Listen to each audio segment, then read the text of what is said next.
We move forward in this Beyond Global Violence Initiative Colloquium 2022, dedicated to thinking about diverse resistances to the violence of the contemporary world on a global scale. At the beginning of this colloquium last week, we reflected on the critique of war reason with the suggestive ideas of Donovan Hernandez, who helped us to think political philosophy with categories such as intersectionality of domination practices, pattern of coloniality of power, the regulation of weapons and hyper-regulation of female sexuality, the war machine, necropower, and others that are crucial to analyze the processes of war mode in which societies around the world live today, where resistances emerge as forms of diverse autonomies. In this context, it is an honor to welcome now in Boston College, Professor João Cesar de Castro Rocha from State University in Rio de Janeiro. Dedicated to comparative literature, he proposes creative and exciting hypotheses to understand the rhetoric of hate of the extreme right as a transnational project and a strategy that spreads through social networks and the virtual world to manipulate the masses. Professor de Castro Rocha is a colleague with whom we have been exploring Latin American realities with the lens of mimetic theory for more than 12 years, in collaboration with colleagues from Brazil, Colombia, Ecuador, Venezuela, and Mexico. As part of our conversations on violence and resistance, we began to wave collaborative networks with anti-systemic thinking cultivated at Unitierra, Chiapas, in a semillero, a seminar in 2012, on the occasion of the colloquium Paths of Peace, Mimetic Theory and Social Construction, held in two successive moments, first in Mexico City at the Jesuit University, Iberoamericana in Mexico City, and then in San Cristobal Las Casas, Chiapas in 2012. Another important moment of this laboratory of mimetic knowledge, as I like to name this project, was devoted to seeking connections with the sociological and poetic work of Boaventura de Sousa Santos in the colloquium At the Limits of the World, held at the Universidade Iberoamericana in Mexico City in 2017. Last summer, we also participated along with Roberto Solarte and other Latin American colleagues in the cover colloquium held at the Javeriana University in Bogota, with the purpose of connecting mimetic theory with social processes of peace building, such as the Truth Commission in Colombia, and other civil initiatives to seek ways of conflict resolution. A conversation that we continued last week in a colloquium on war reason organized by Donovan Hernandez, Pablo Reina, and Fernanda Rodriguez at the UNAM in Mexico. It is now Boston College turn as the current venue for this laboratory of thought on violence to seek to understand the rationality of social and political movements of the extreme right in order to strengthen other ways of inhabiting social networks and public space as part of the necessary resistance to deconstruct necropower. It is an honor to receive today in Boston College a renowned Brazilian author, an expert in Latin American and European comparative literature, as well as a personal interlocutor of René Girard during his years at Stanford. Among his numerous publications are two in English that I would like to underline: Evolution and Conversion, Dialogues on the Origins of Culture with René Girard and Pier Paolo Antonello, and Shakespearean Cultures, Latin America and the Challenges of Mimesis in Non-Hegemonic Circumstances, published 3 years ago. Professor de Castro Rocha's talk today is entitled Hate Rhetoric and Social Networks and Contemporary Predicament. Let's welcome our guest, Professor. The floor is yours. Thank you.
To make it easier to read, and I hope to.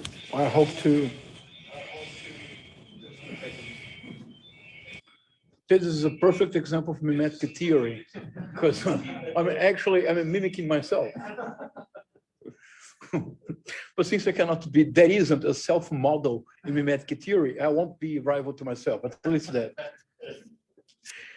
I hope that it will take around 40 minutes, and then we'll have plenty of time to dialogue. One of the most important political phenomena of the first decades of the 21st century is the transnational impact of the far right, and not only in terms of politics, but above all, on the everyday lives of hundreds of millions of persons all around the globe. Through the omnipresence of far-right activists and politicians in social networks. After all, what is truly impressive is the fact that far-right politicians are achieving power not primarily through military force, but rather through free and democratic elections. It is the case of Viktor Orbán in Hungary, Donald J. Trump in the United States, Andrzej Duda in Poland, Rodrigo Duterte in the Philippines, Jair Messias Bolsonaro in Brazil. At least in their first election, that certainly was the case. They have legitimately won democratic and free elections, and we have to acknowledge it. Although, in hindsight, we may question the legitimacy of the entire process once we learn the pride of place given to fake news and conspiracy theories in their campaigns, as well as we understand the decisive role that has been played by an orchestrated usage of the tools provided by the digital universe. Moreover, most of the times, after those far-right politicians have risen to power, democratic institutions are held hostage and become increasingly unable to resist authoritarian projects of perpetuity in power, as, for example, it has happening with Vladimir Putin in Russia. In the compelling formulation of Stephen Levitsky and Daniel Ziblatt in their well-known book, How Democracies Die, and I quote, American politicians now treat their rivals as enemies, intimidate the free press, and threaten to reject the results of elections. They try to weaken the institutional buffers of our democracy, including the courts, intelligence services, and ethics offices. American states, which once were praised as laboratories of democracy, are in danger of becoming laboratories of authoritarianism, as those in power rewrite electoral rules, redraw constituencies, and even receding voting rights to ensure that they do not lose. This is almost a handbook description of how far-right politicians act once in power, leading to an unheard of crisis of democracy in the contemporary world. I'm referring to a transnational phenomenon of great significance, which has shaped the politics in the age of digital production of virtual realities. We're alive today, Walter Benjamin would certainly write another groundbreaking essay, as he did in 1936 with the work of art in the age of mechanical reproduction. Recently in Chile, a far-right candidate, José Antonio Castro, whose father was an active member of the Nazi political party in the 1930s and 1940s, reached the second round of the presidential election. Castro was defeated by the leftist young politician Gabriel Boric. But the surprising factor is that Castro could keep on running his campaign without having to come to terms with his father's past. And yet, he was able to convince no less than 44% of the Chilean voters. For the sake of clarity, Boric obtained a large advantage with 55% of the votes. In Colombia, the same phenomenon took place. A far-right candidate, in the presidential elections, Rodolfo Hernandez, gathered an impressive support, even if during the campaign, he made statements that could be read as favorable to no one less than Adolf Hitler. In Rodolfo Hernandez's words, I quote, "Hitler was a great German thinker." Later, believe it or not, Hernandez claimed to have confused Adolf Hitler with Albert Einstein. So he meant to say that Albert Einstein was a great thinker, a great German thinker, but he ended up saying Adolf Hitler, whom supposedly he meant to quote in the first place. He lost the elections in the second round to the leftist politician, deeply concerned with environmental issues, Gustavo Petro.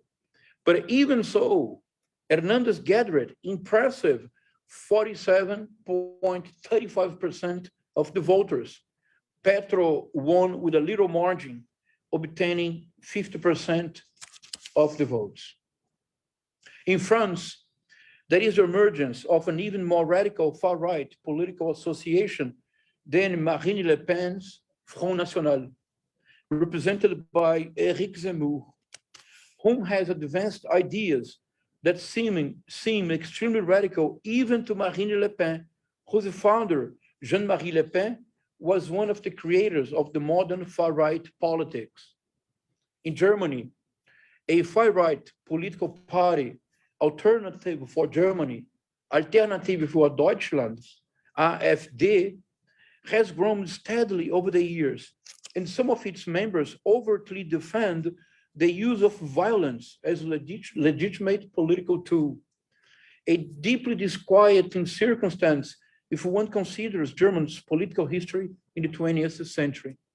In Portugal, André Ventura, a far-right politician, leader of the Basta political party, Basta Enough, whose statements are openly racist, misogynist, and xenophobic, is obtaining a wide attention from the press, and Basta is right now establishing itself as an intrinsic and therefore legitimate part of the Portuguese political system. The leader, André Ventura, was brought to court due to his xenophobic and racist remarks, but his political party was kept unharmed by his unacceptable behavior. In Italy, the elections held in September have led to power as Prime Minister Giorgia Meloni, whose political party, Fratelli d'Italia, Brothers of Italy, is a far-right political association which is not shy about its ideological ties with Benito Mussolini's fascism. In Brazil, just a couple of weeks ago, President Jair Bolsonaro was not successful in his attempt to win a second term and lost an extremely tight dispute against former President Luiz Inácio Lula da Silva. Indeed, a very close race. Lula obtained 50.83% of the votes. Bolsonaro gathered 49.17% of the votes. However, since the official proclamation of the results on October 30th, and in spite of the fact that nearly 100 authorities from all over the world have already acknowledged the outcome of the elections and have accordingly contacted President Lula in order to initiate bilateral dialogues and agreements, and Joe Biden was the first to call Lula to acknowledge his victory. So in spite of it, thousands of Bolsonaro supporters all over Brazil since October 31st have not left the streets, demanding the military forces to intervene in order to keep Bolsonaro as president, although he has lost free and democratic elections. As I speak right now, they are still in front of military installations claiming for a coup d'etat. Thousands, tens of thousands of supporters all over Brazil. According to Bolsonaro supporters, a military takeover of the state would be the only way to follow the constitution. which is a democratic constitution promulgated in 1988 as a strong reaction against a military dictatorship, which was in power for more than 20 years in Brazil, from 1964 to 1985. This complete denial of the most basic principle of reality is an effect of an elaborate ecosystem of disinformation and lies, which I'll be discussing with you tomorrow. Bring together the works of the social psychologist Leon Festinger and the philosopher René Girard. I could keep on mentioning names and countries, but the conclusion is already self-evident. There is an increasing transnational presence of political parties and organizations that openly defend violence as a worldview, employing alternative facts. This revealing expression put in circulation by Trump's former assistant, Kellyanne Conway, for concocting polarized narratives with the goal of creating imaginary enemies, which only increases the symbolic violence of a language already charged with an unsurmountable hostility towards the other, in a seemingly endless process of scapegoating. In this agonic context,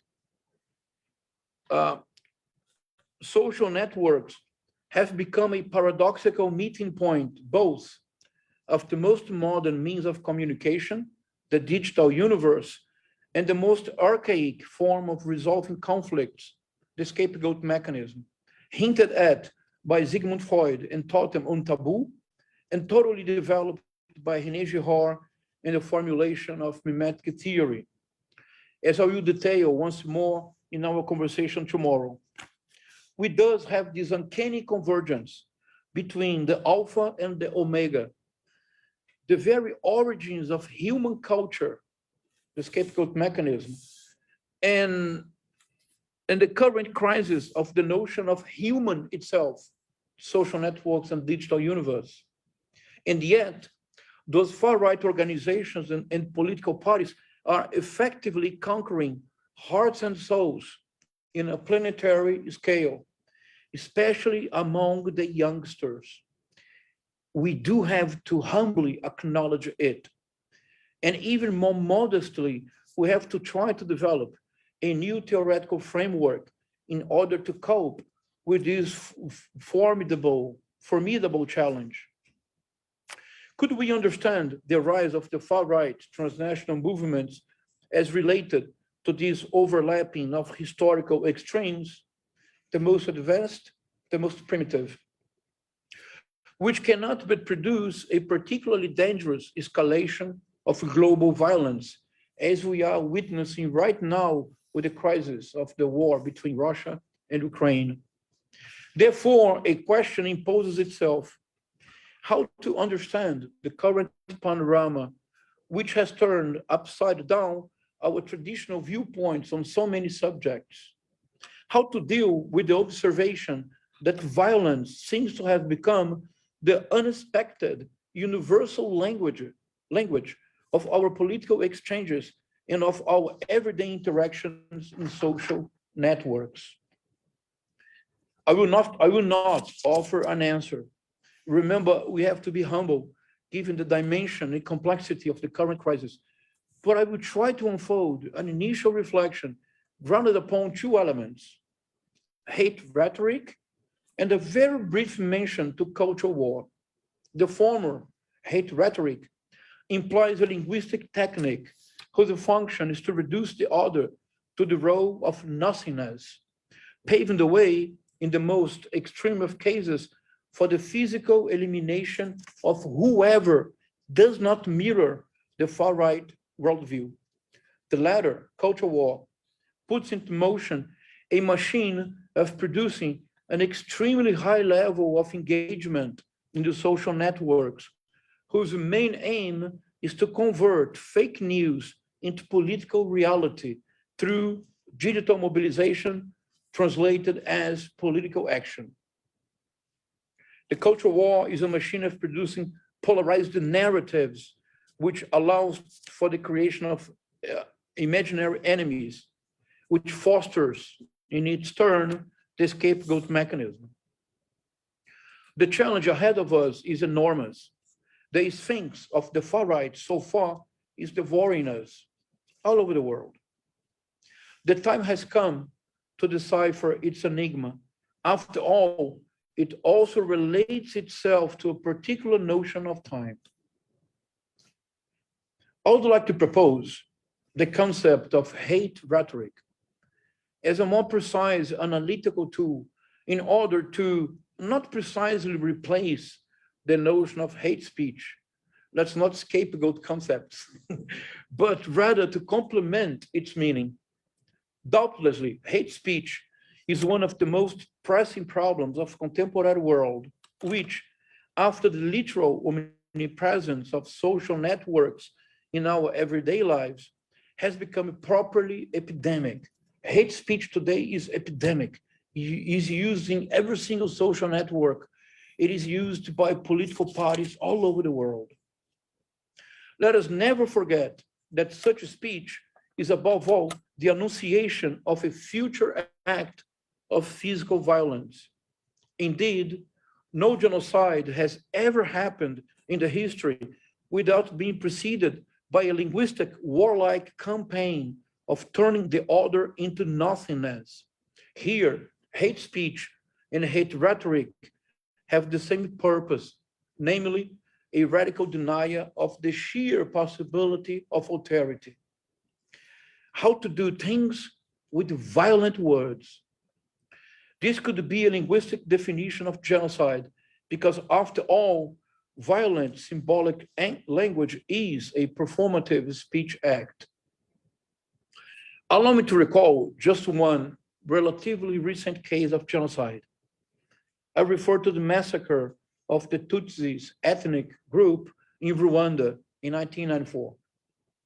Months before the mass killings, a system of widespread disinformation and lies was financed by the wealthy businessman Félicien Kubaga. He acquired a radio station. He bought a satellite to make sure that the message would go across the country. And he financed the magazine, Kangura. This media openly advocated for the physical elimination of all Tutsis during months. They were reduced to nothingness via an infamous analogy which equaled them to cockroaches, as the Nazi Germany spent years portraying the Jews as rats. The consequences of this unacceptable analogy is deliberately frightening. Either you annihilate all Tutsis, or they will return even stronger. A question was addressed at the time: what to do with babies and with children? Especially they should be murdered, otherwise they will return to revenge their fathers, their parents. Moreover, Kubaga directly financed the importation of 500,000 machetes used in the actual genocide. The metaphor turns itself into a horrific metonymy. The same criminal who financed the spread of hateful words was the same businessman who imported the concrete tools to complete with actions the reduction of nothingness the words had started. The Rwandan novelist and essayist Boubacar Boris Diop has written a poignant novel on the genocide, Burambi, le livre des ossatures, published in 2000 and translated in English as Murambi, the Book of Bones.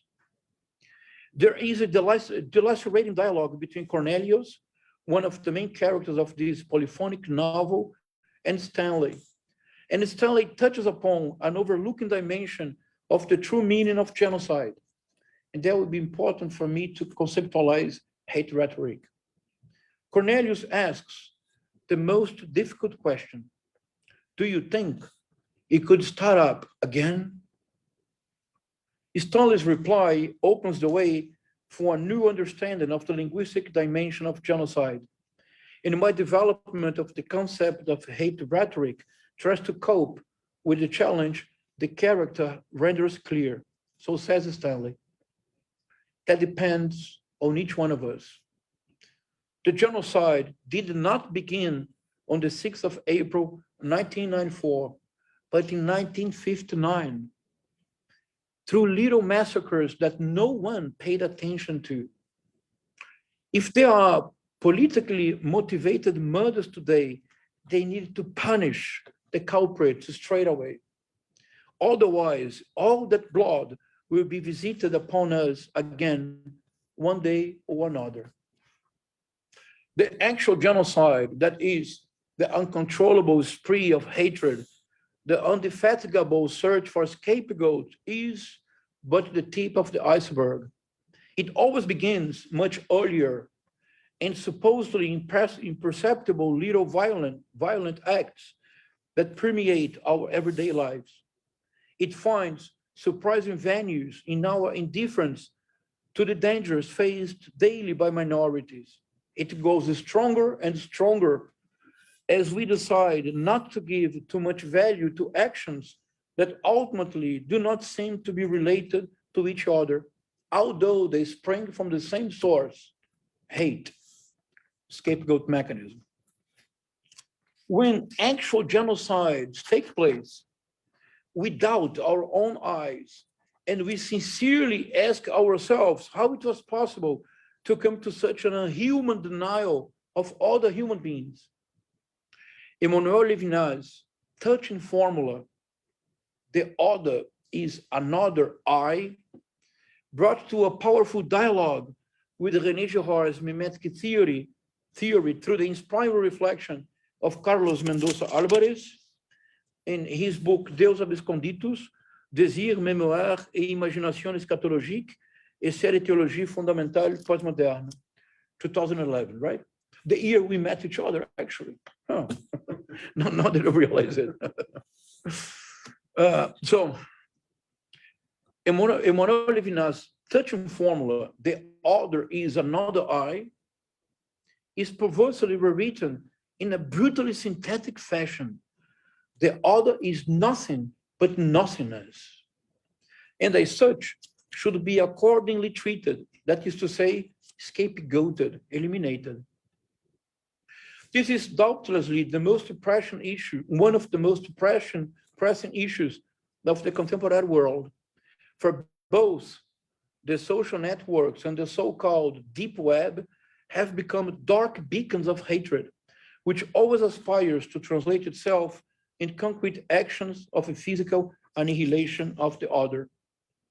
On May 2019, the United Nations launched the important strategy and plan on hate speech. The aim of the document was to provide a much needed guidance to identify and then to neutralize the violent consequences of hate speech. Nonetheless, in the beginning of the document, a fundamental question was left unanswered. I quote, "What is hate speech?" And then the onus document replies, "There is no international legal definition of hate speech, and the characterization of what is hateful is controversial and disputed." This conceptual gap has serious consequences. If no undisputed definition of hate speech is available, how to prevent or even to identify for sure its occurrences? And if they cannot be kept at bay, how to enforce lawful actions against them? In other words, how to punish a crime whose definition seems to be intangible? The Latin motto has to be remembered. Nullum crime sine lege. No crime without a law. The corollary is just logical, but even more troubling. Nulla poena sine lege. No punishment without law.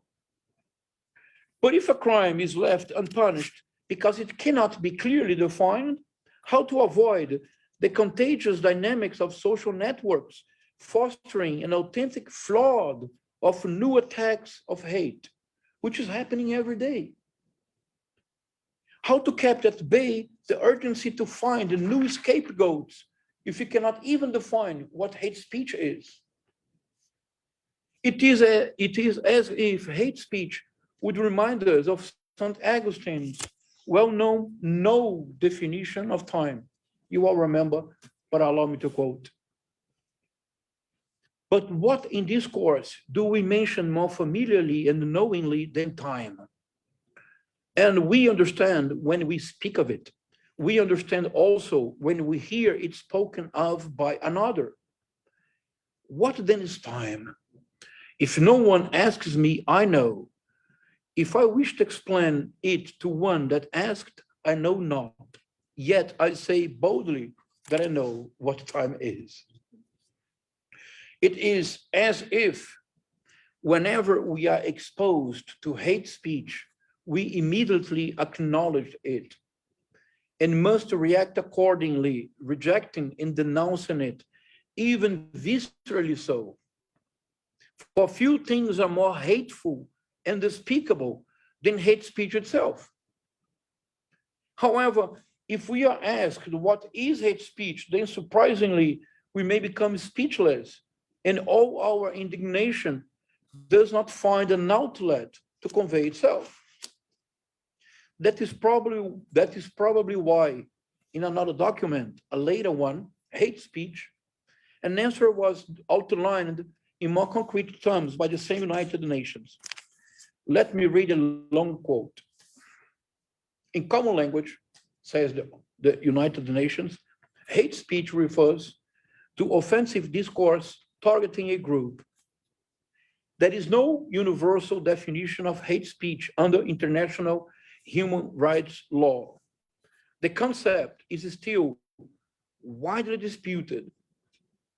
To provide a unified framework, the United Nations Strategy and Plan of Action on Hate Speech defines hate speech as any kind of communication in speech, writing, or behavior that attacks or uses discriminatory language with reference to a person or a group.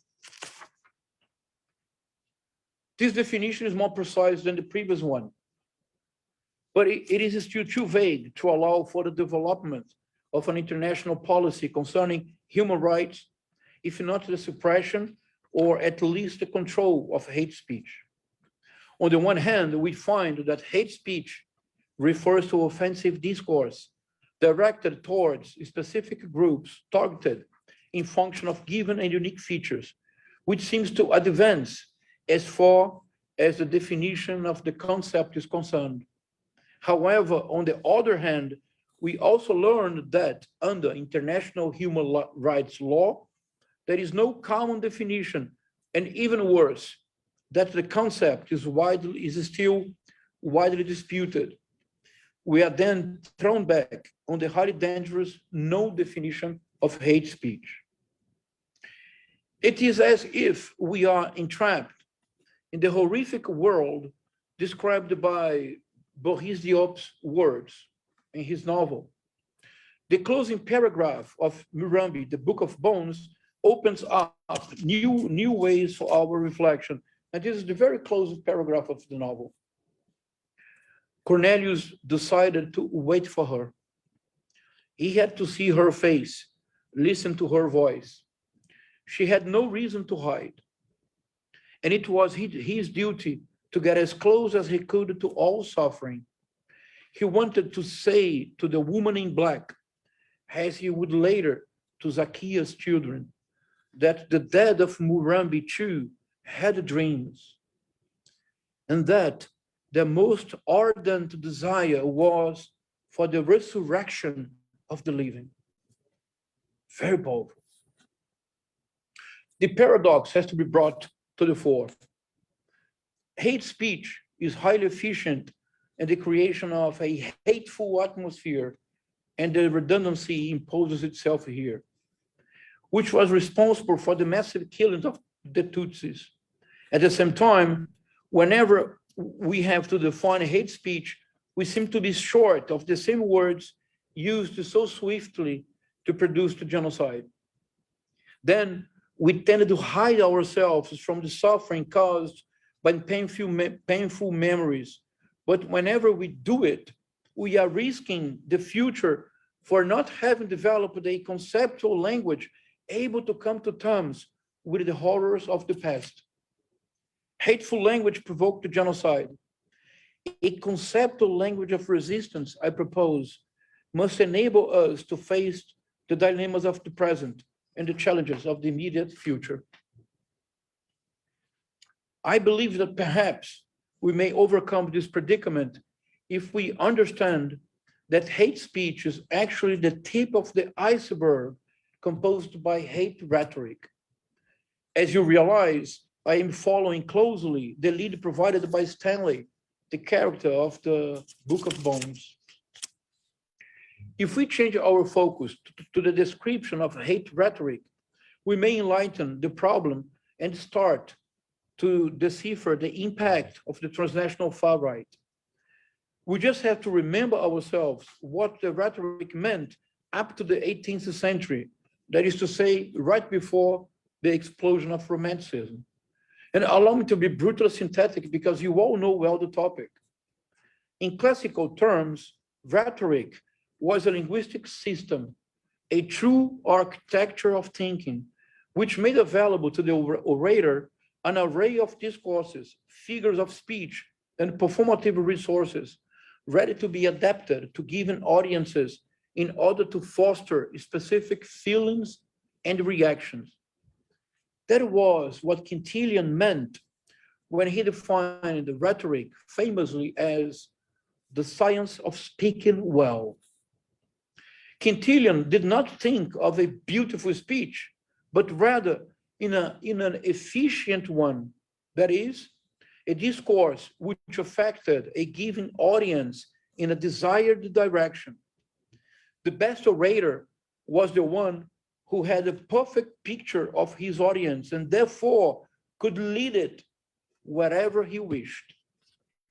It is my contention that the far right can be better understood if we accept that this transnational movement resorts very skillfully, and again, let's be humble and acknowledge it, very skillfully they resort to a rhetorical system based upon the ceaseless production of imaginary enemies via an uninterrupted flux of fake news and the elaborate creation of an atmosphere of collective fear through conspiracy theories.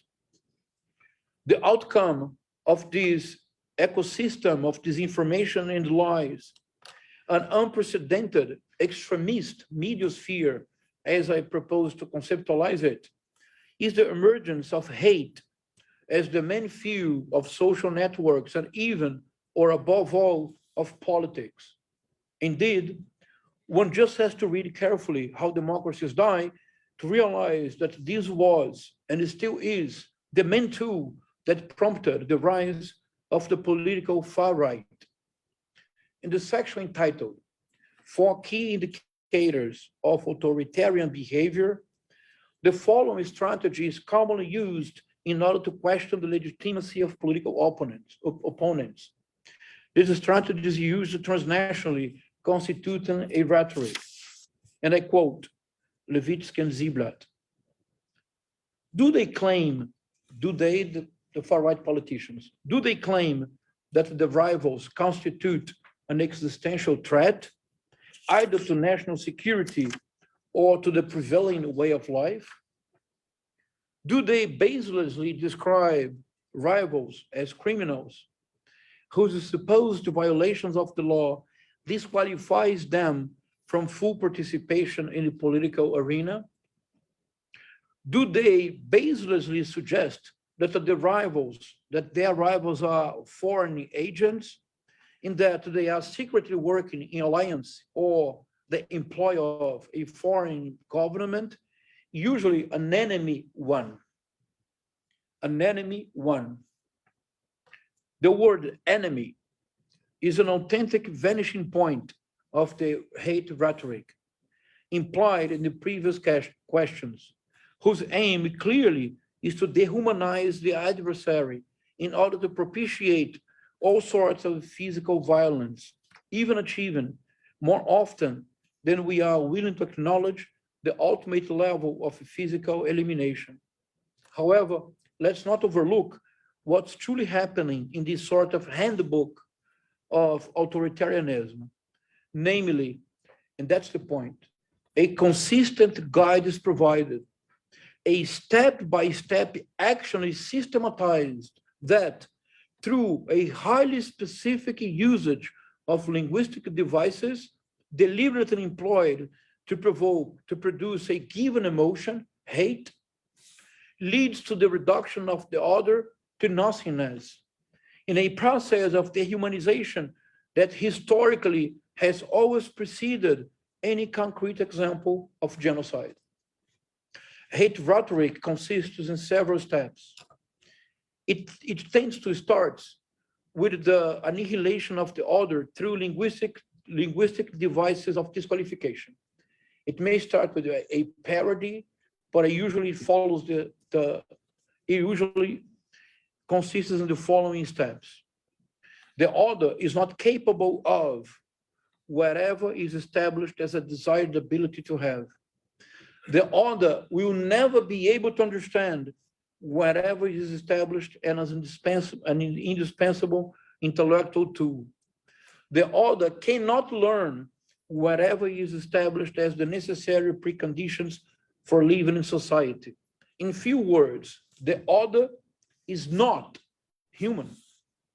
Moreover, and directly springing from this technique of disqualification, hate rhetoric renders the dialogue impossible to the unfolding of what I call logics of refutation, which makes thinking and dialogue an impossibility through the suppression of mediations, and especially through the refusal of truly listening to what the other has to say. Leon Festinger, Henry Ricken, and Stalin Chester had already defined in 1956 the outcome of such mental constraint in a fascinating book called When Prophecy Fails. A man with a conviction is a hard man to change. Tell him you disagree and he turns away. Show him facts or figures and he questions your sources. Appeal to logic and he fails to see your point. Hate rhetoric is the language of culture war. The main political tool employed by the transnational far right in order to depoliticize the polis, as we will see tomorrow when I will also refer to Leon Festinger's seminal 1957 book, A Theory of Cognitive Dissonance. But allow me very briefly to remind you that culture war is a powerful machine of producing polarized narratives, which opposes good and evil, human and unhuman, always following binary codes of intolerance and exclusion. As a consequence, imaginary enemies are created all the time, which favors a high level of engagement in social networks, which in its turn may translate itself into political power. The scandal involving Steve Bannon and Cambridge Analytica shows the political potential of the manipulation of data and information, the very core of cultural war. Finally, the mass production of possible enemies brings to the supporters of a given politician, brings them together by the primitive dynamics of the scapegoat mechanism. They are binding together to fight the common enemy. In order to move to the most important part of our conversation today, that is to say, the moment in which I will listen to and I will listen to and learn from your remarks, suggestions, and above all criticisms, allow me to finish with a quote that intrinsically dialogues with the disquieting perception of Cornelius. As you remember, the dead of Murambi too had dreams, and that their most ardent desire was for the resurrection of the living. I'm referring to Carlos Mendoza Alvarez' reflections upon the role played by narratives of resistance as a possible way of healing traumatic memories. And I quote, "This fountain of life that does not resign itself to death, religions have called God. From there flows in an intense way an intelligence of the real that is a rupture with a world of systemic violence. Such wisdom makes it possible the establishment of an alternative intersubjectivity to the domination of the strongest. It is, in its theological sense, an always unfinished process of hope, incipient but firm, and a world to come as a commission from the dead to the living.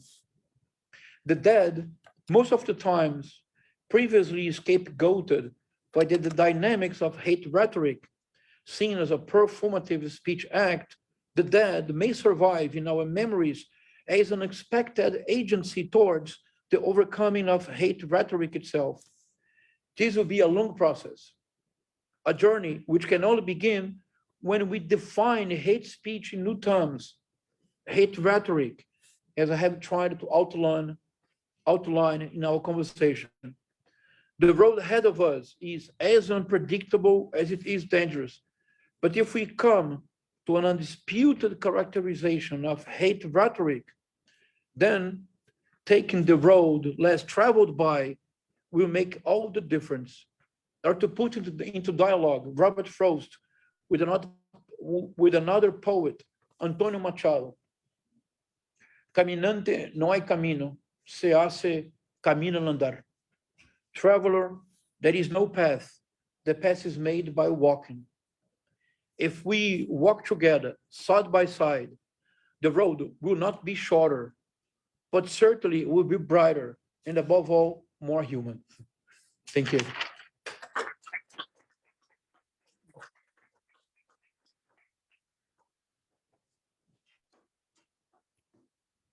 Thank you very much, Professor Castro Rocha, for this wonderful lecture and very powerful insights about rhetoric of hate.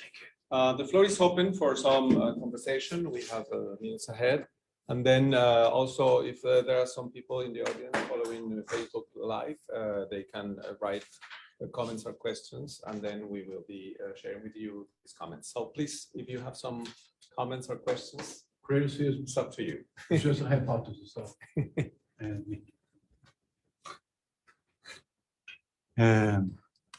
Hi, my name is Cesar from Brazil, from PUC Rio. I'm here this semester as visiting professor. It's so good listening to you. Thank you very much for lecturing. My question is, today, on one hand, we have many groups of violence. In Brazil, in Chile, Colombia, here, United States, in Europe, in several spaces, we have group of violence. But on the other hand, we have other groups of resistance. Women, indigenous people, Black people, young LGBT groups. And in your lecture, in your papers, you works a lot about hate. My question is, hate is contagious, but hope and love could be contagious too? This is my question. And my second question is, today, are we a society no memory? And my second question, today, are we a society no memory? Ah, você. Thank you very much. No, thank you. Any other questions?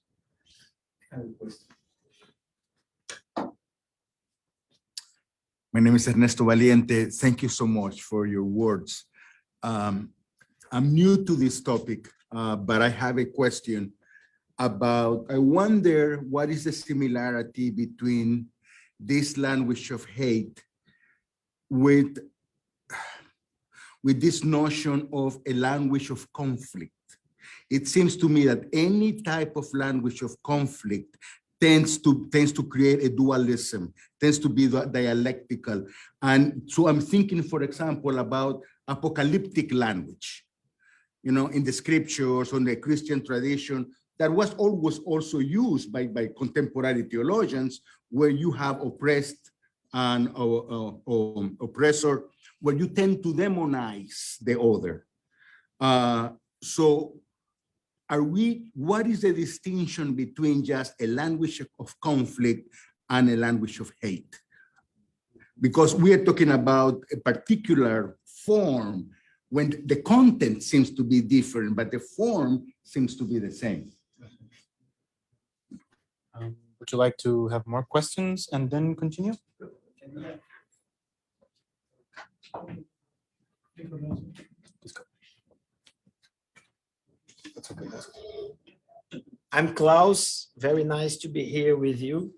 I was in the Soter event where you spoke to all of us, and I follow you at DCM and all the others. I'm Brazilian, so brasileiro.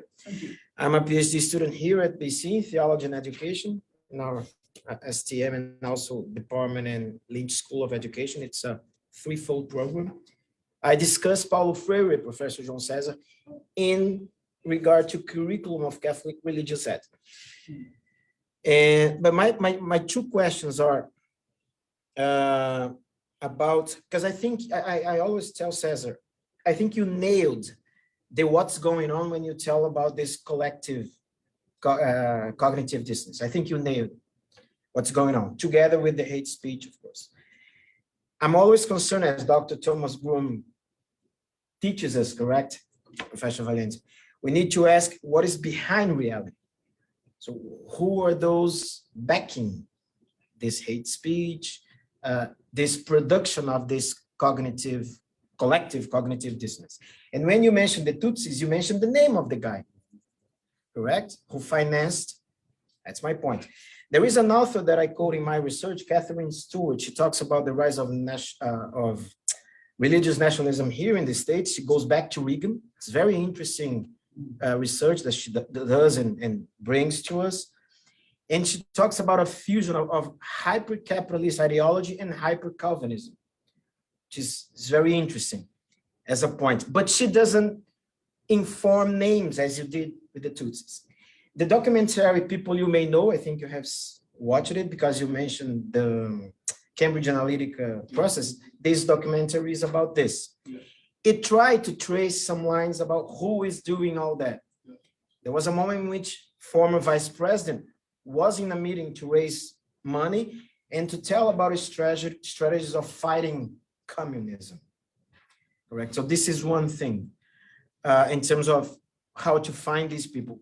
Our Ladislau Dobro, you know him, the economist from PUC-SP, he mentions in his Past to Last book that there is an amount of 280 companies in the world that control 2/3 of the GDP of the world. Again, less than 300 companies controlling 2/3 of what the whole world, humanity produces, GDP, in a year. And he gives some names. So my first question is it able for us to trace back, to find, for example, in Brazil, those who are doing all those barracas with all those, if you guys here in the city want to know, there's lots of parties with barbecue, lots of good quality meat, water, everything for these people to attend this protests as if they were legitimate protests. So I think finding them is something important. And I ask you, which is the science for us in academia? Is it economy? Is it history? Is it social science? Is it theology? Because follow the money. So technically it's for economists to say something about that, but they don't. It's very few of them do that, correct? They're more in this neoclassic kind of discourse. So this is my first question about the origin. How can we make greater efforts to find these people? As Dimenstein says in that metaphor about the fishermen, who is throwing the kids up there in the mountain? And the second question is about what Cesar asked. So could there be a strategy about love and hope? But I mean, as a war strategy. I watch Star Wars, Professor João, with my daughter. She's 11 years old, and she understands the world from Star Wars. Episode 3 is the rise of Bolsonarism. If you, we need to talk about it, because if you see Padme as the senator, when she says, and Palpatine is giving the discourse about the corruption of the Jedi, which is in our case, the corruption, always between countries of PT, correct? This created discourse, she says, wow, this is how democracy dies, with thunderous applause. And we had in 2018, lots of people applauding that. Now they're not applauding, they're ferociously shouting against that, against democracy. So as a war, my question is, because we cannot be Pollyanna here. I mean, of course, we need to think as theologians of a discourse of love and hope, but how to fight them?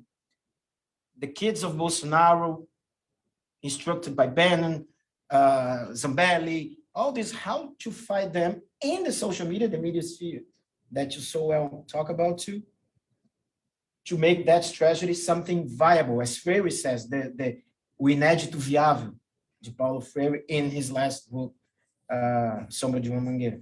So before and after, how can we think of ways to move forward? Thank you. And sorry for the... No, please, thank you. That's what I did The for. first round, No, then we can. Yeah, because I also know Ernesto has to leave soon, right? So if you allow me, I would dialogue with Ernesto and then we keep on talking. Is that all right? Sounds great. Give So me, Ernesto, give me 30 seconds. Yeah.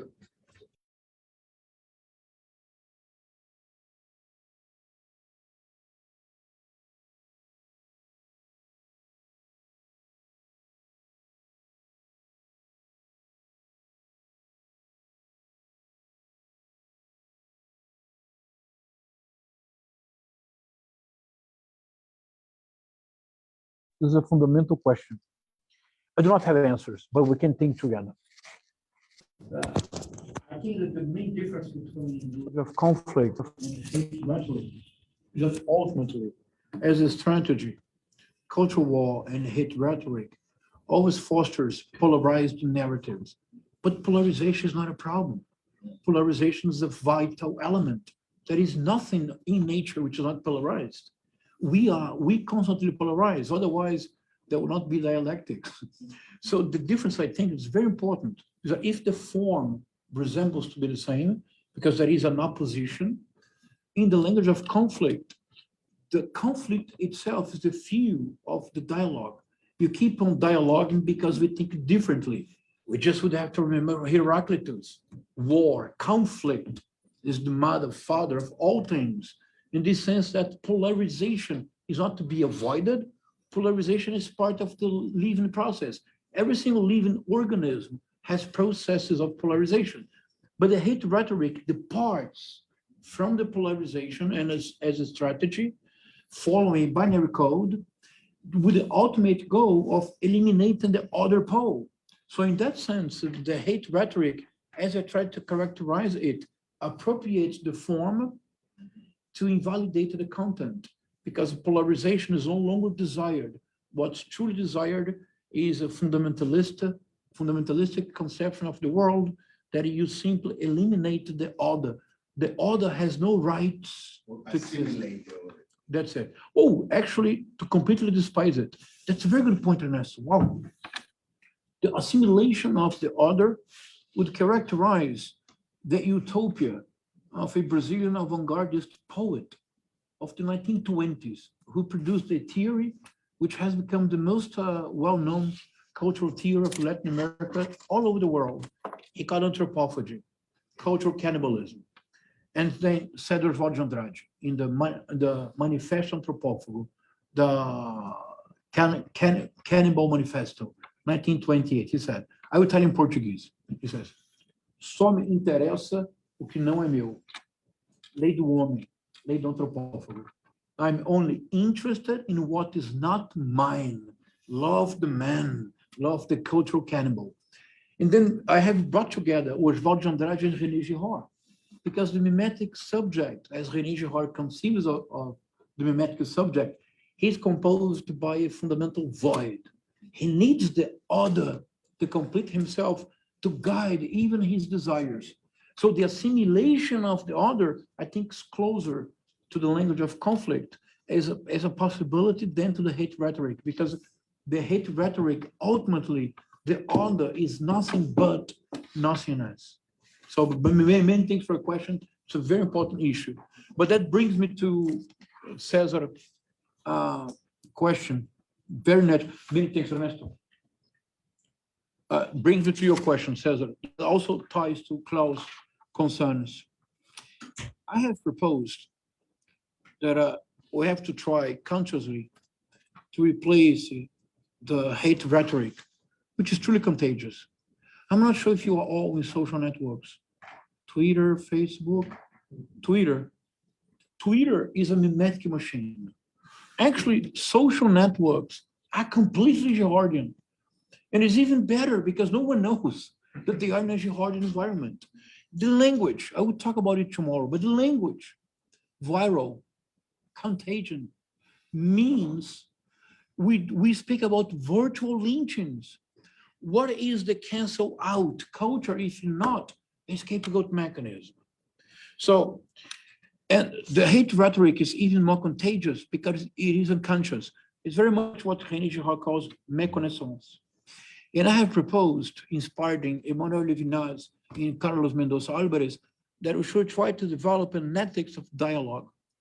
Because in the ethics of dialogue, the other is not reduced to nothingness. The other is another I, with whom I learn precisely because of the difference. But this is not at all just to play with words. It's very simple, I'm saying. If I have a specific position, a specific political position, if I have friends whose position is different, even the opposite, if I am wise enough to listen to them carefully, if we are analyzing the same problem, given my political instance, I will tend to see the problem from a specific angle. But if you are from a different political position, you are going to give a pride of place to different angles, not the one I gave a pride of place. If I'm wise enough to listen carefully to what you say, I won't change what I am, but I will enhance my perception of the world. I will broaden my intellectual and existential horizon. So I firmly believe that we must try consciously, because unconsciously is the hate rhetoric, to develop an ethics of dialogue. Although, and that's the second point that brings to your question and ties up with Klaus. Unfortunately, hate is much more contagious than love. We have to acknowledge it. We have to accept it throughout history. But we have to understand why. And I think there is this uncanny combination of certain elements of the digital universe, which is the most modern means of communication ever. But why do I emphasize the most modern means of communication ever? And part of my project, which is better developed in the book, which forthcoming next year, I try to propose that the true novelty of social networks and digital universe, it is a perception of time. It is a simultaneity of three actions that in the past, the temporal gap between these three elements actually created hermeneutics, created the human condition. I mean, the action itself, its transmission, and its reception. In the past, in the 20th century, such a long time ago, in the 20th century, we used to have a temporal gap between an action, its transmission, and above all, its reception. Without this precondition, Schleiermacher would not have created hermeneutics, because precisely the point is that the past has already a meaning which has been lost. So I have to build a bridge in order to understand the language and the codes of the past. But the digital universe has created this impossible simultaneity, impossible for human beings. You have an action. The action is transmitted while it has not yet finished. It is already received, interpreted, and sometimes the interpretation of the action, which is yet to be finalized, the interpretation, you have a feedback, and the action is changed according to the reception. This is not human. This is not time for the human condition. The human condition implies, for instance, tell me your name, please. Francis. Francis, if I would now ask you, Francis, please provide now to all of us a synthetic, brilliant interpretation of my 41 minutes lecture. Could you please? I hope not. No, what I'm saying, this wouldn't be a fair question, because you are going home, you are thinking, perhaps you wake up tomorrow and say, I lost 41 minutes of my life, but you have to wait at least until tomorrow. You cannot decide it right now. But the digital universe obliges us to be unhuman. Do you know why it's called the digital universe? It comes from Latin. It is a universe on the tip of a finger. The reaction is always immediate. It's pure affection, pure emotion. Which one is prevailing? Hate. We will have to work extremely hard to find an alternative to that. The ethics of dialogue by itself is not going to replace the hate rhetoric, because it resorts to the alpha and the omega of ourselves. It goes back to the very origins of culture. And I'm always extremely impressed by how much scapegoat mechanism is going on without people being aware of. Méconnaissance is back, as if Christ had never come. It is a tremendous predicament. It's really a challenge. And that ties up with the Klaus. Many thanks for your remarks, Klaus. Let me start by the end. But again, I do not have an answer. I'm thinking aloud with you. I think that what is taking place in the past 2 decades of the 21st century is at the far right. And again, we have to humbly acknowledge, because in our traditional viewpoint, if you say far right, you do not think about intellectual sophistication. You do not think about erudition. You just think about brutal force, isn't it? We have to acknowledge we are wrong. In the 21st century, the far right, they have become extremely sophisticated. They have appropriated all the features of the digital universe. They have developed a rhetoric. The reason why I'm proposing to replace hate speech by hate rhetoric, whenever we think of hate speech, it's like, as Freud would say, it's like a Freudian sleep. You say something that you were not supposed to say. You review something that no one was supposed to see. It is an exposure. But hate rhetoric is not that. It is a step-by-step guide. You start with a parody concerning a group, and if someone says something, you say, no, but this is just a joke. Where is the freedom of expression? Then after the parody, you have a stronger remark, and you keep on saying, no, but what is freedom of expression? It was taken out of context. Then you disqualify, then you dehumanize. When you get to the point of dehumanization, then everything is possible. And so, do you see my point, Klaus? That's why I propose hate rhetoric. Because if that makes sense to you, we can identify the step-by-step, we can interrupt it. But you cannot interrupt the hate speech, because no one can teach hate speech. But hate rhetoric has been taught over the past 15 years. Then what can be done immediately? I would say institutions have to understand that the game has changed. The world has dramatically changed. That the digital universe has changed. The world of politics has changed our everyday lives. And we do not have yet an international legislation for that. But institutions who have to act, for instance, right now in Brazil, we had elections. And there was a candidate who won, a former president. It was a very close race, but he won. There was the free and democratic elections, and he won. Now there are businessmen in Brazil who are far right. Politically, they belong to the far right movements, even with international ties. They are financing manifestations of 10,000s of people all over Brazil who, in front of military installations, are asking for a military dictatorship as long as with Bolsonaro in power, as they say, com Bolsonaro no poder. This is against the law in Brazil. I would say it's against the law here as well, isn't it?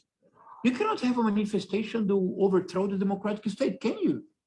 You cannot have a manifestation in the US to ask the military forces to intervene to establish a military dictatorship in order to have your politician in power. This is a crime here, isn't it? It is a crime in the law in Brazil. There is a law in Brazil which has, so in this case, it is not no law, no crime. There is a law. So there is a crime. The institutions will have to understand that they have to be prosecuted according to the democratic rules, of course. They have to be able to defend themselves, so forth and so on, but they will have to be prosecuted.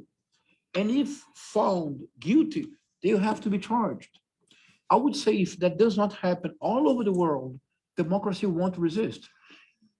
Around a month ago, a very important trial took place in the United States, a very important one that it will be included in my book.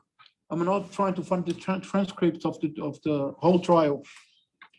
Was a trial against Alex Jones. Yeah, are you familiar with, aren't you? Alex Jones is the owner of an internet platform called InfoWars. And that already says everything. It is a war. It is a war whose weapon is misinformation and fake news and lies. You remember this terrible, terrible massacre in Sydney Hook. Within the elementary school, 26 people died, 20 kids. I have a 5 years old kid. I cannot even imagine, because they were killed with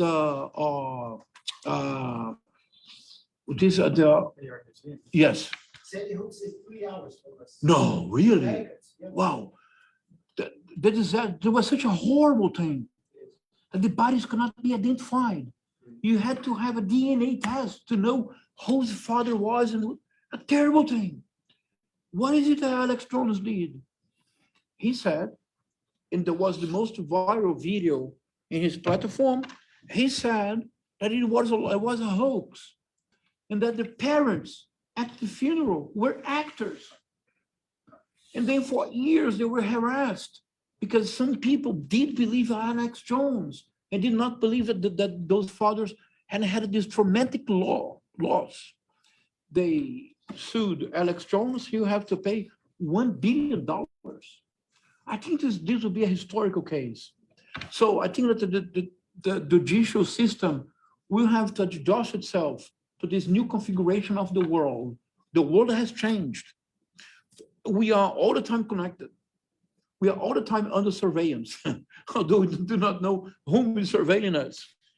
So either the political system changes and adapts, or I do not know what is going to happen. In the US, in the 2020 election, a representative was elected, a representative that was one of the leaders, one of the spoken persons of the QAnon conspiracy theory.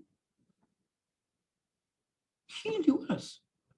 In Brazil, the same happened.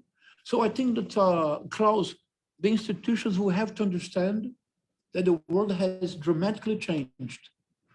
And then new laws will have to be proposed, and new agencies will have to be created in order to cope with this tremendous challenge. And so that brings me to your first question. All your remarks were very proper. I thank you for them. It is a question concerning the financing. This is a transnational movement financed heavily by entrepreneurs and businessmen. But if you remember, do you remember that in 2016, Donald Trump insisted in saying, in every single rally, he would say, this is not a campaign, this is not a political campaign, this is a movement. Do you remember that? To know where it came from. It came from Steve Bannon. Steve Bannon created what he called the movement. But what is the movement? It is some sort of an international far-right political movement Steve Bannon went all over the world before having problems with justice here. He went all over the world, especially in Europe, holding meetings with the future, with the young politicians that would in the future be part of the movement of this transnational far-right movement, heavily financed, heavily financed. Final point regarding this, it is truly an international movement. The growing of the televangelists, the televangelism in Brazil, it was not casual, and it was not random. In the end of the 1960s, Rockefeller went to Brazil when he was serving Richard Nixon, and he wrote a famous report. I'm not sure if you know this report. Yeah. In this report, Rockefeller showed a strong concern with the growth of the theology of liberation in Latin America, and especially in Brazil. And then he proposed that Nixon should enforce a policy that would bring a new kind of spirituality to Brazil that was pretty much like Billy Graham, the televangelists, very much the same model. 9 years after Rockefeller's report, it was created in Brazil a Igreja Universal do Reino de Deus, that today is an empire. They have TV stations, they have radios all over Brazil. They are creating now a political movement with deputies, governors, senators.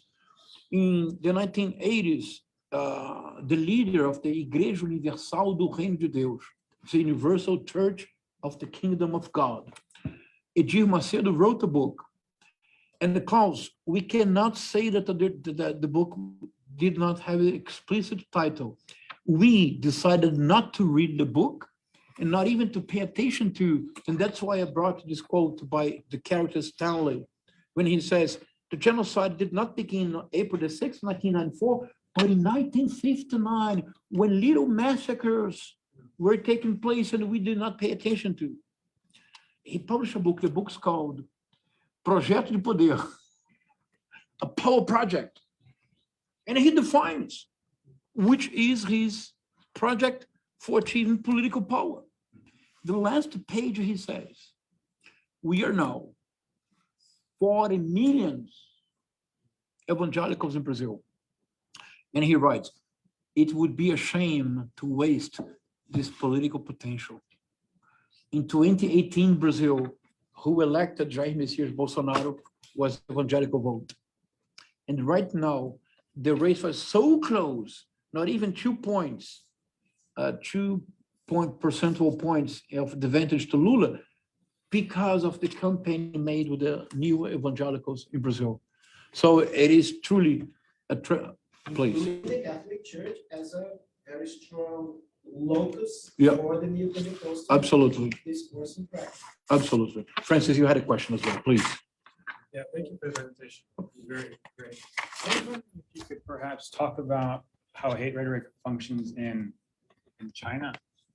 And does it function in a separate or a different way compared to countries in the West? Particularly, I ask because it seems that in the West, this hate rhetoric is still kind of developing, and that politicians like Donald Trump and the president of Brazil and are fumbling. They win elections and then they lose elections. They recently, last week, Donald Trump fumbled during the midterm election.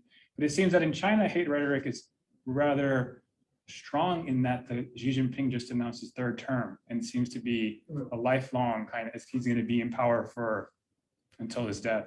So I wonder, is China a separate form of hate rhetoric, or is it an evolved form, or is it even under this kind of system of hate rhetoric, or does it function another way?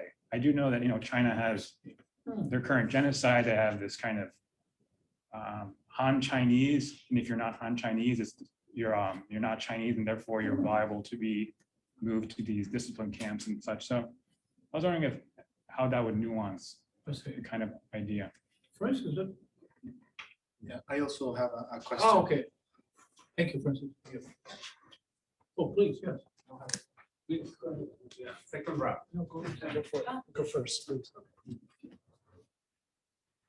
Okay, so I had two questions. One is, so when we think about regulating or try to do something about hate speech,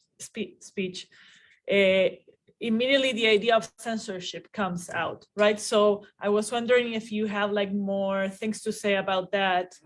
And so that's one thing. And the other one is, you've stressed also the differences that social media today is making in this creation of social rhetoric.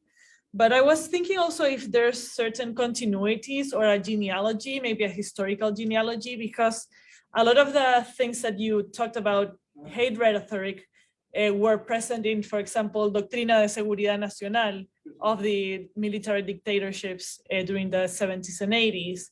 And even before, Second World War, Nazism. So in some sense, it seems to be a very old problem that takes different shapes in every generation. So if you can say anything about those genealogies.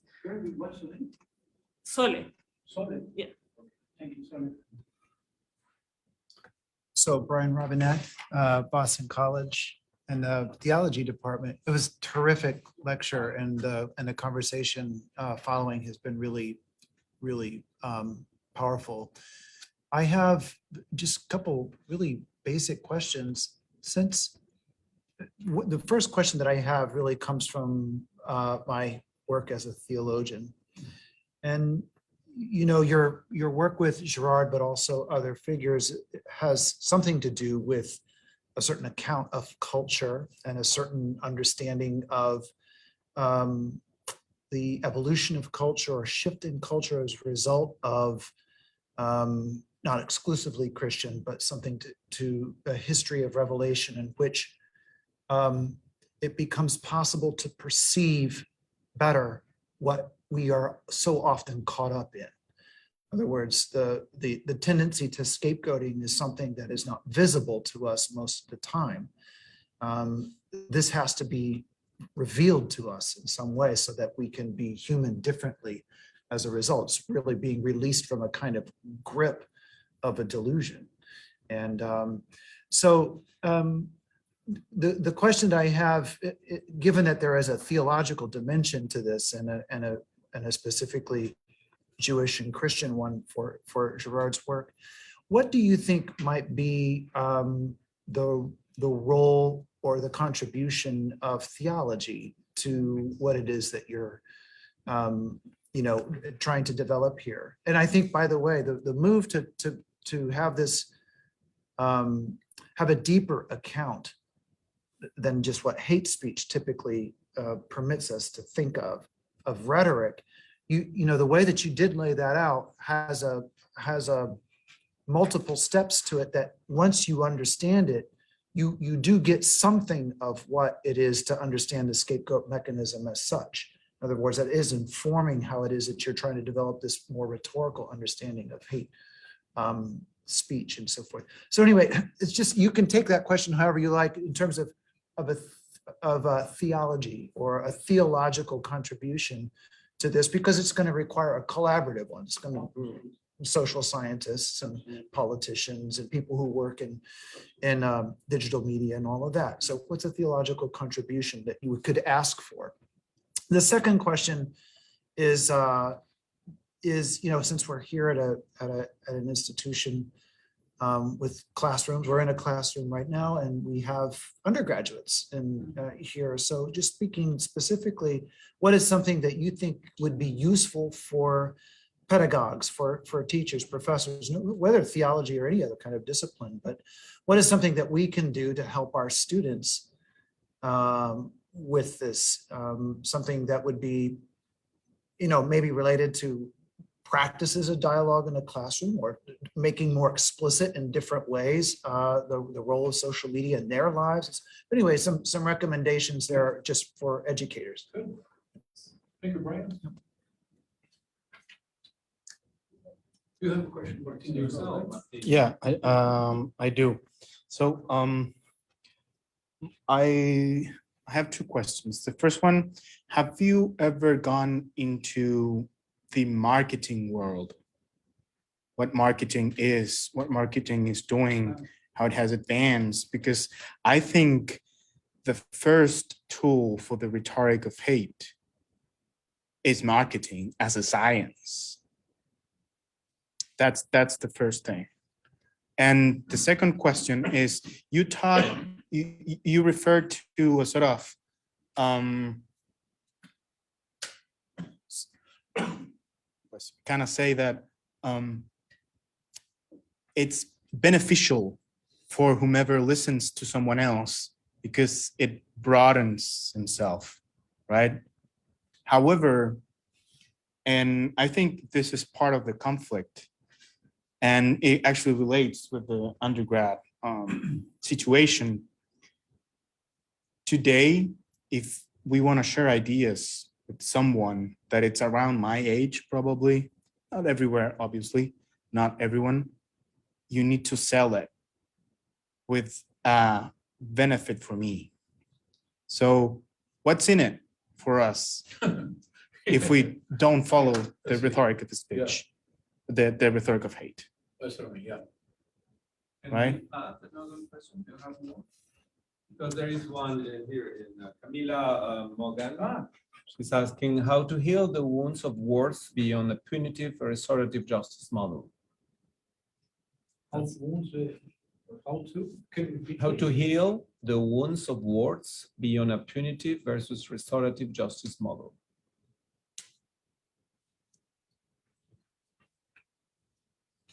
So many thanks for the questions.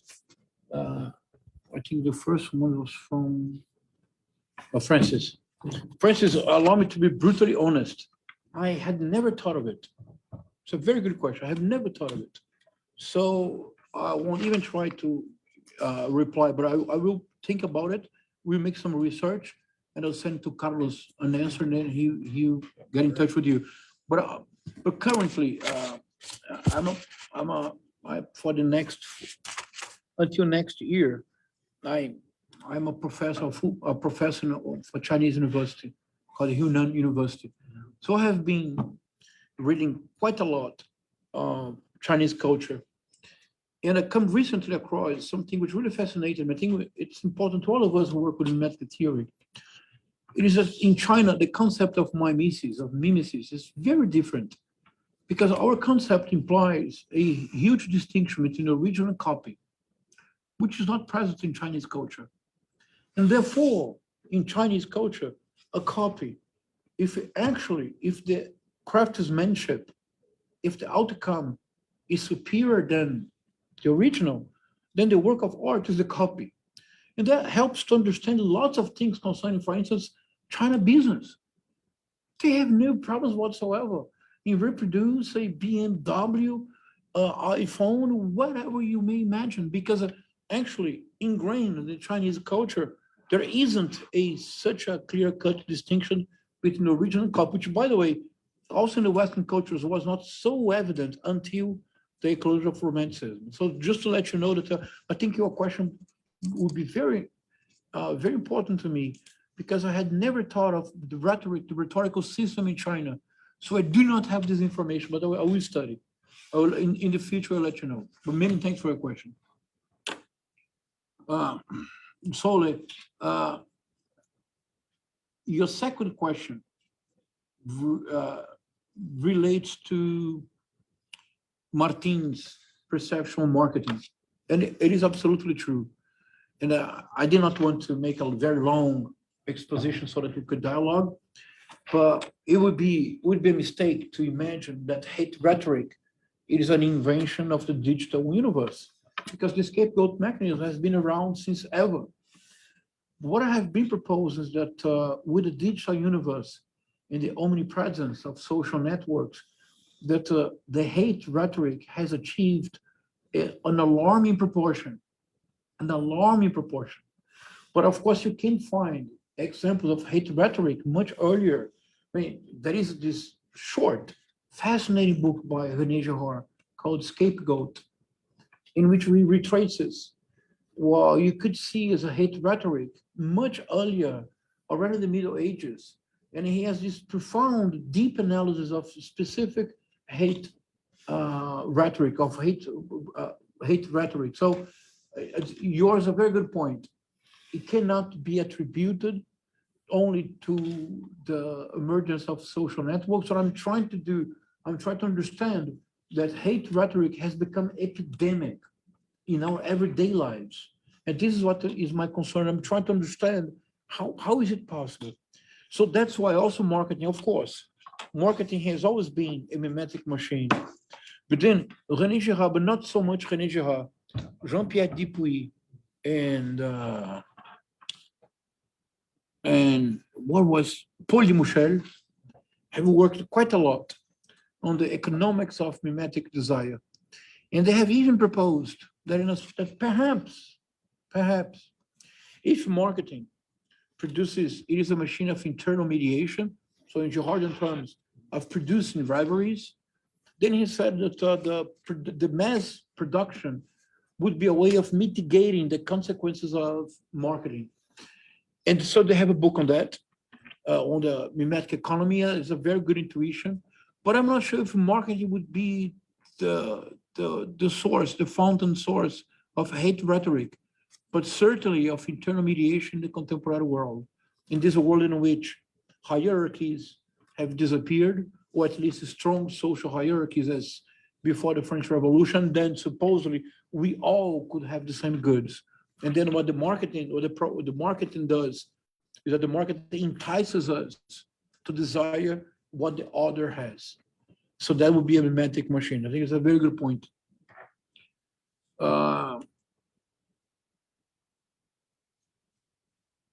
The first point that you raised, I think this is a fundamental issue. It's very complex. I have an insight. You let me know what you think. And I have already proposed this in Brazil, in the public sphere. I think that we should not censor content, because whenever a content of expression supposedly should be censored, there is a specific law that does it. For instance, in Brazil, I'm not sure in the US, you can tell me, or in Mexico, in Chile, but in Brazil, it is a crime. Homophobic statements, it is a crime to state a homophobic, to have a homophobic behavior. It's a crime. It is prescribed in law. In Brazil, if you utter a racist statement, if you are caught in the act, you go to jail. You cannot be bailed out. So if you make an apology of Nazism, Brazil is a crime. You go to jail. There is no bailout. So whenever content would supposedly be censored because of the harm it could produce, in Brazilian law at least, I'm not sure in Mexico, Chile, in the US, but in Brazilian law, you already have tools that you do not need to censor it. What I have been proposing, and that I think would be even stronger, is that whenever your hate rhetoric produces money through likes, views, retweets, or whatever, whenever it is made with the intention of producing money, as Alex Jones does, or used to do with the InfoWars, then you just have to do the same that is done all over the world with every single activity which produces money. You have agencies that regulate its functioning. You have in the US, FDA. So if you say that you are going to produce a medicine that supposedly has A, B, and C effects, you have to prove to the FDA that this is the case. Otherwise, you cannot sell the product. Isn't that true? And you have agencies all over the capitalistic world that whenever your activity aims at producing money, at producing profit, you have to have a regulation. It is already like this. So my proposal is, do not censor the content, but regulate the activity which produces money. Is enough, as it was done with Alex Jones. So let's say that you produce a fake news, And if I'm saying fake news, so you deliberately know that this is not true. And you do so because in the dynamics of the social networks, you have to have a radical language. You have to be aggressive to actually to catch the eyes of the users, because so many offers all the time, right?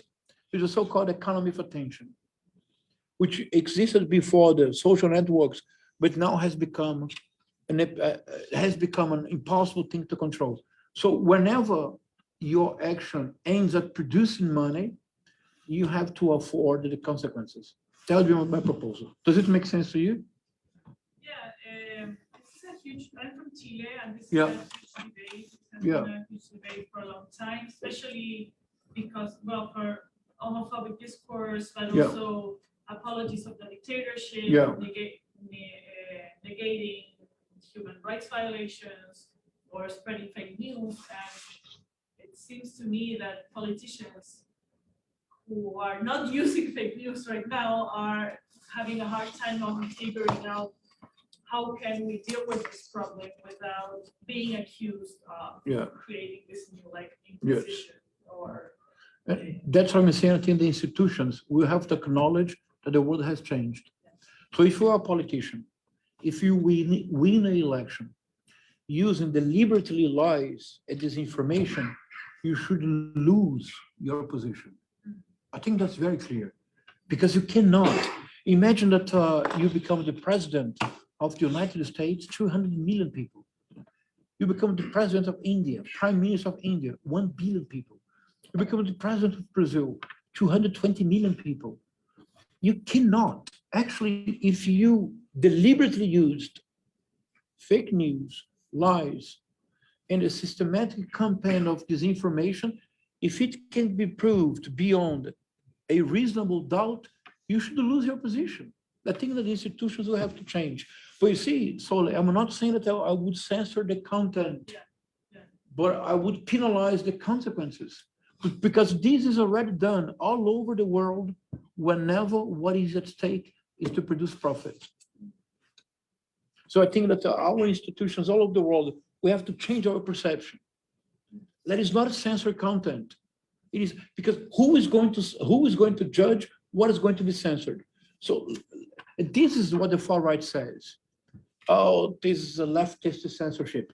Let's not censor the content, but let's have a very attentive eye to the financing of the machine of producing fake news and misinformation, because the outcome, Solly, if I'm not mistaken, is really troubling.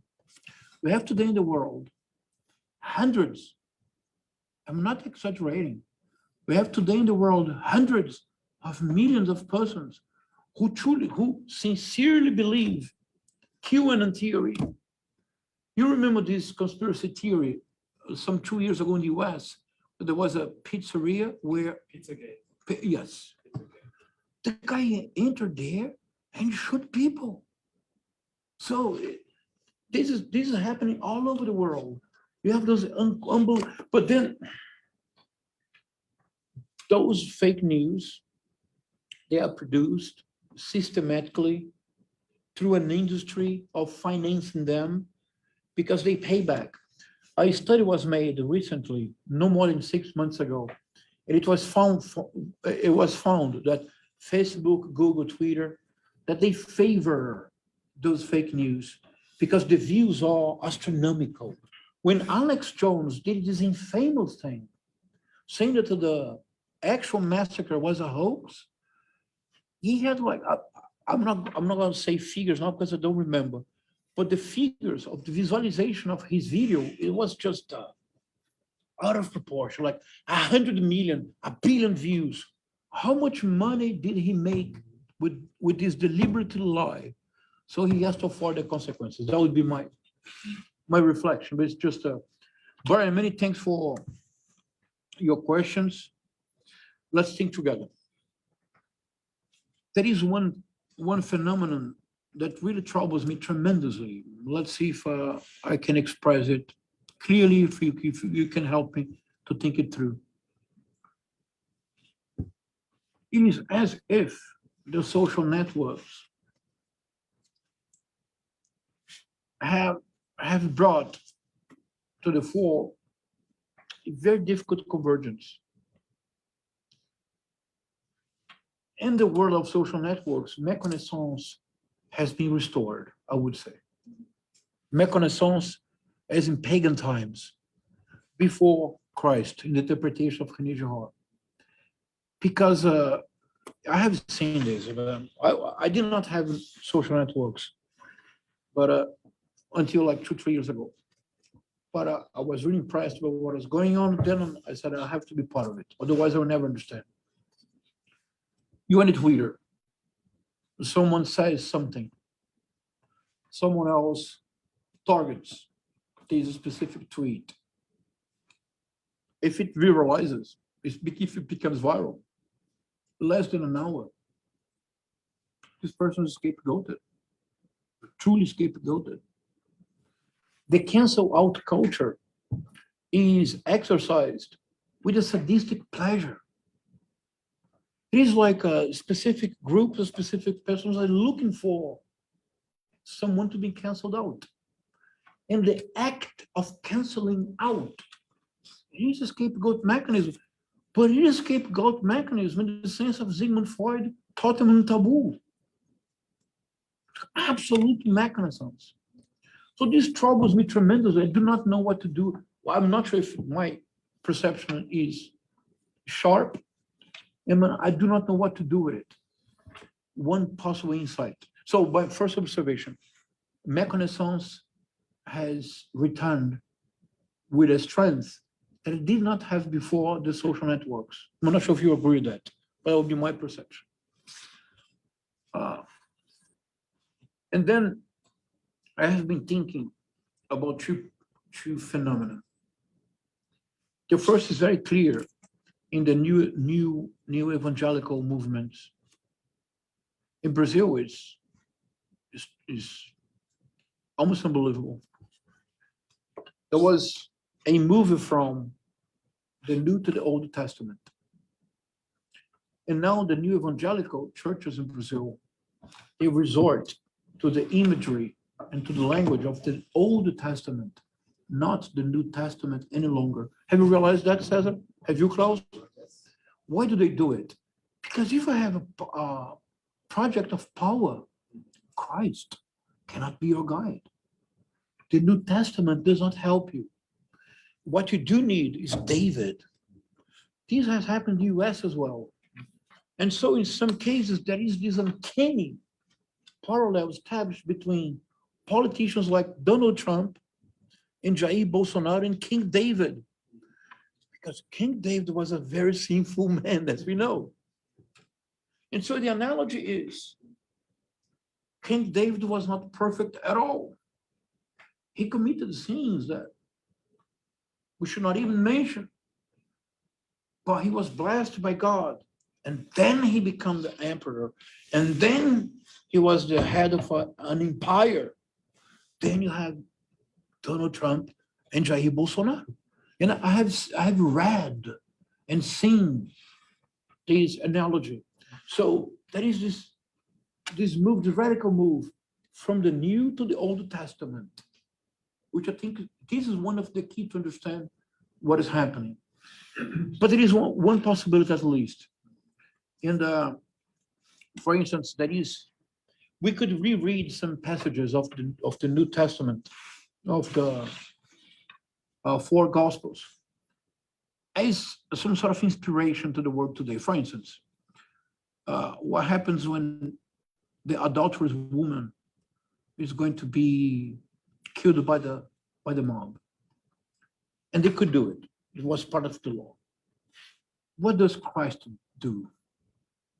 It is such an important scene. You are theologians, you could develop a reflection on that. I'm only able to have the insight, but I do not have the tools to develop a theological reflection. But then what does Christ do? First of all, he does not give a sermon. He doesn't tell to the persons who were executing the adulterous woman, which was part of the law.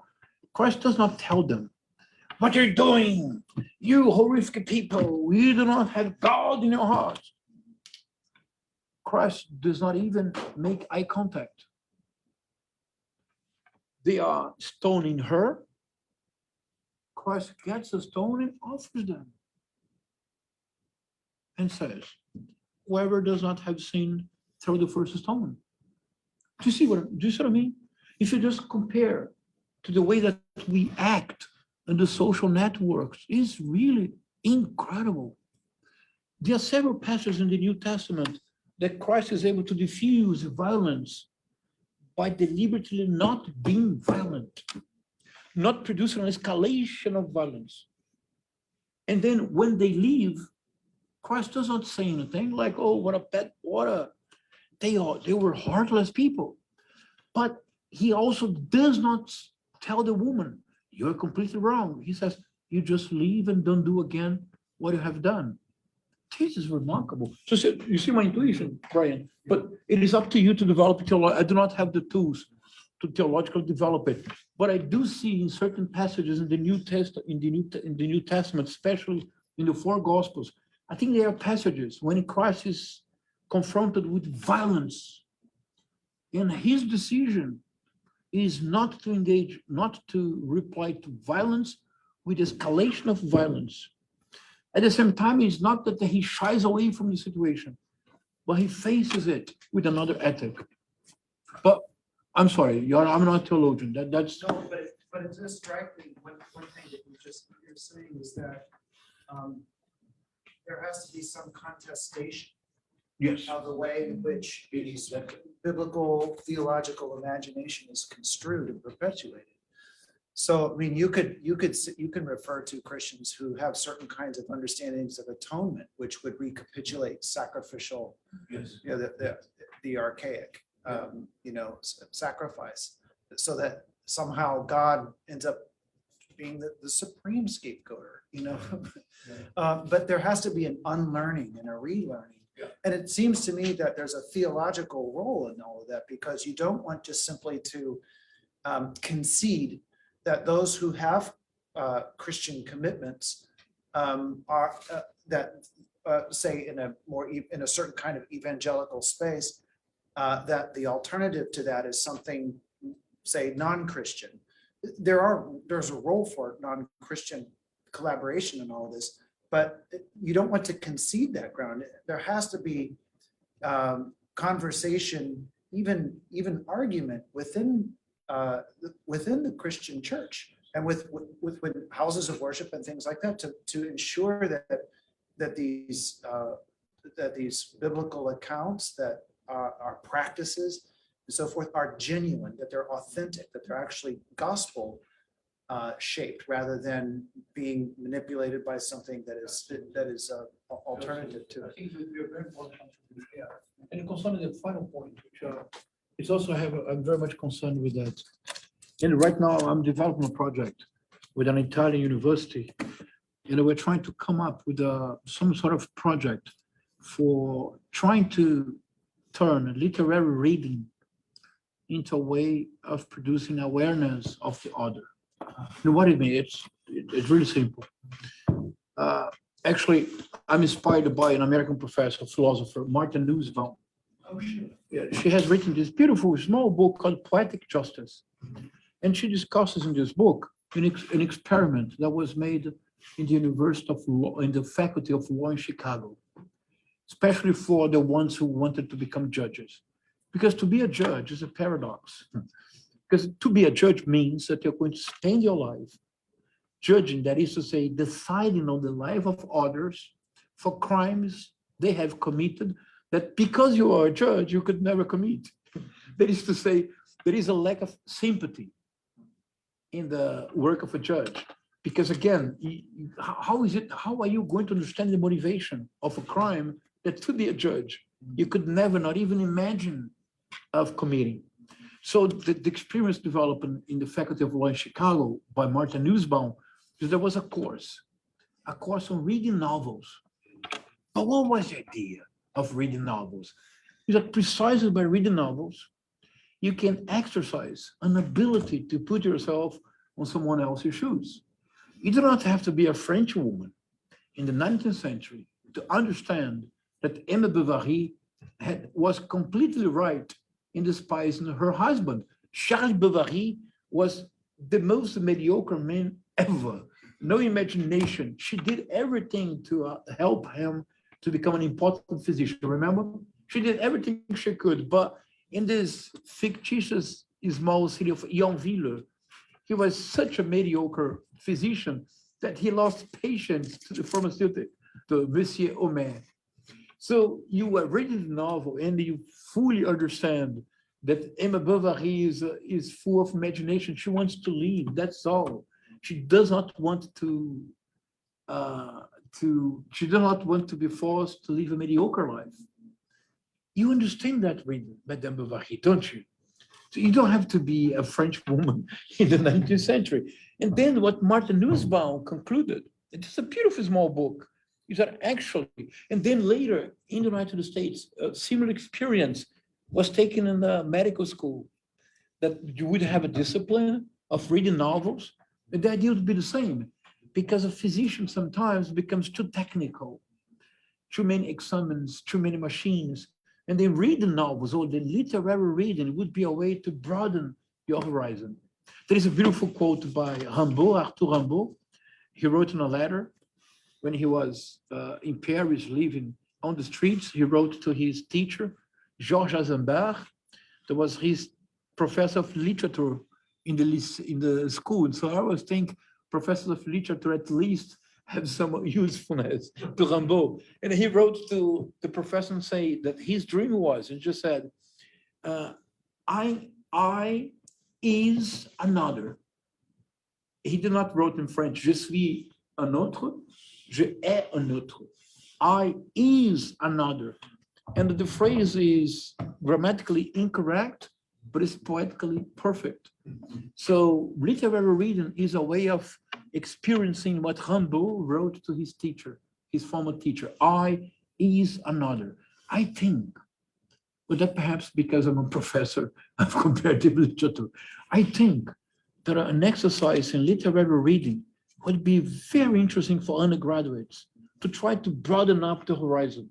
Because if you could build up, if it could be ingrained in the mind of our students that the other is always a wealth, is always a richness that broadens up our own intellectual and existential horizons, I think that most of what we call hate rhetoric would not become epidemic. But that's just an intuition. But many thanks for your insights. Thank you very much, Professor de Castro Rocha, for this wonderful insight. Once again, we can tomorrow we will continue the conversation, and Martin is talking about what's going on tomorrow. Yes, so thank you very much, all of you, for coming. It was a beautiful conversation. Tomorrow, we will be continuing with the colloquium here at BC as well, at 6 p.m. to 8 p.m. as we did today. But it will be at the Fulton room 511, Fulton building room 511. Thank you very much. And I hope we see you all tomorrow. The recording will be on Facebook page, Beyond Global Violence Initiative, and the YouTube page. And many thanks for your kindness. Thank you. I enjoyed it.